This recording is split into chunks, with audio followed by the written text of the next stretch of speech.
D.H. Lawrence was an incredibly provocative writer, with his views on sex, humanity, and politics causing a national stir.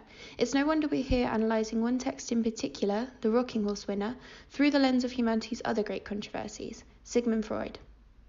In a nutshell, The Rocking Horse Winner sees a mother unhappy with her standard of living and a son engaged in gambling to fund a more luxurious one to please her. He quickly discovers that he can learn the name of which horse will win in the races through frantically riding on his rocking horse. The tale ends with the son winning a total of £80,000 and becoming so excited and overwhelmed by the news that he dies later that evening. This scathing attack on money is typically Lawrencean, warning of the dangers that befall those that let it dominate your life. It's a little over the top, but that's another Lawrencean trait.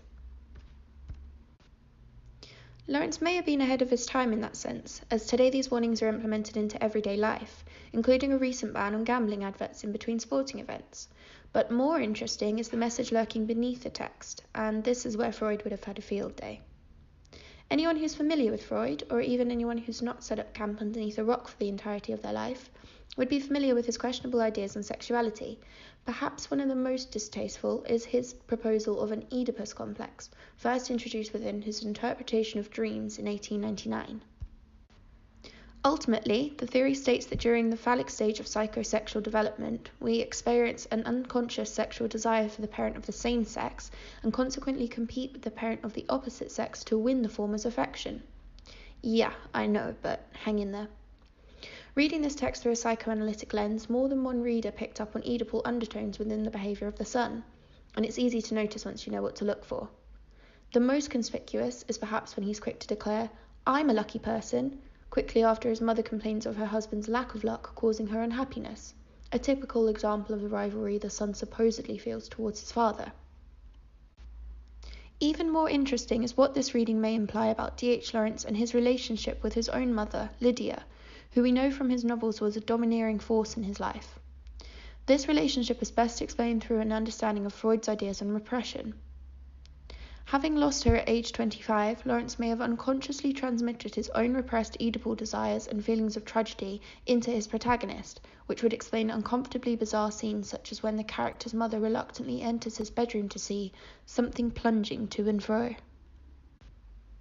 The author notes her fear and amazement at the sight, arguably using oxymoronic emotions to illustrate Lawrence's own battle within his unconscious between the desires he has and the understanding that he ought not have them.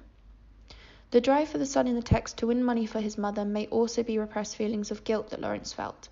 He wouldn't have been able to help with the financial security his own mother lost after entering marriage, as Lawrence's father's dangerous job as a butty meant that he risked not coming home each day.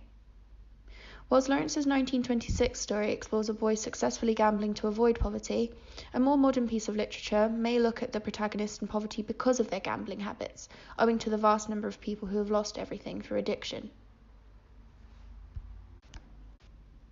Understanding Lawrence through these kinds of angles adds even more curiosity to an already fascinating man, as well as overcomplicating an incredibly confusing one.